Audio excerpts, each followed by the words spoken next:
Donald Trump has picked Kash Patel, a hardline critic of the FBI, to replace the Bureau's current leader, Christopher Wray, before the end of Wray's 10-year term. When Trump announced that decision, it sort of sent a shockwave through the Justice Department and the FBI. I'd shut down the FBI Hoover building on day one and reopening the next day as a museum of the deep state. Here's what Trump's nomination means for the nation's federal law enforcement agency. Kash Patel had a very interesting and unusual path to becoming Trump's pick to lead the FBI. Patel's controversial views of the Department of Justice and the FBI have caused some of Trump's advisors to question his chances of confirmation. Yes, we're going to come after the people in the media who lied about American citizens, who helped Joe Biden rig presidential elections. We're going to come after you. A lot of senators expressed concerns that he just doesn't have the right experience. He lacks the kind of management of a broad organization as big as the FBI or even a U.S. Attorney's Office that many former FBI leaders and people on the Hill are concerned about. Patel began his career as a public defender in Florida, then joined the Justice Department as a counterterrorism prosecutor.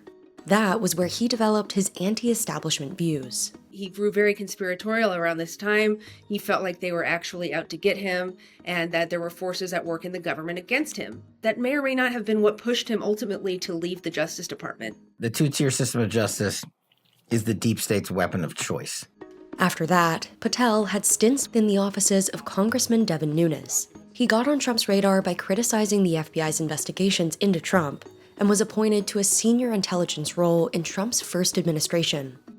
Since Trump left office in 2021, Patel has become one of his most loyal foot soldiers. President Trump, in my opinion, has the best policy, the best agenda. He's a loyal campaign surrogate, and he has started using, sort of parlaying that relationship that he has with Trump into marketing his own business ventures, into selling t-shirts and other merchandise. He also, in post-government career, became an author, and he's been using his books as a vehicle to air his grievances with Democrats and other Trump critics. In fact, he wrote a children's book in which he is a wizard who is defending a king that is named Donald, King Donald.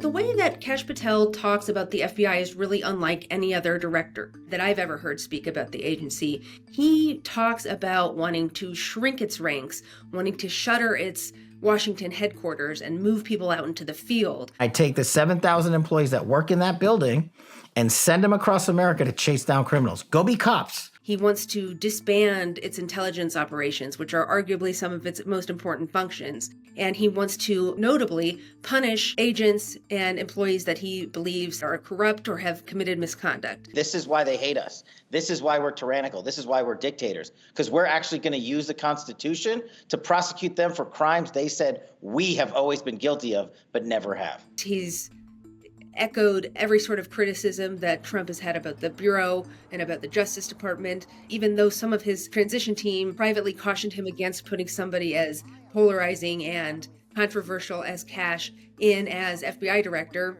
He went ahead and did it anyway. If confirmed by the Senate, Patel will command 35,000 employees across dozens of FBI field offices throughout the U.S. Certainly, these people will have some concerns about how the Bureau will be run under Kash Patel and what would happen to their employment there. On a more macro level, there is some concern about Kash Patel's intentions and motivations for leading the Bureau. Kash Patel is somebody who is a political operative, and he's overtly political and very opinionated and very vehement that the FBI needs to change. A spokesman on Trump's transition team told the Journal that Patel was, quote, beyond qualified to lead the FBI.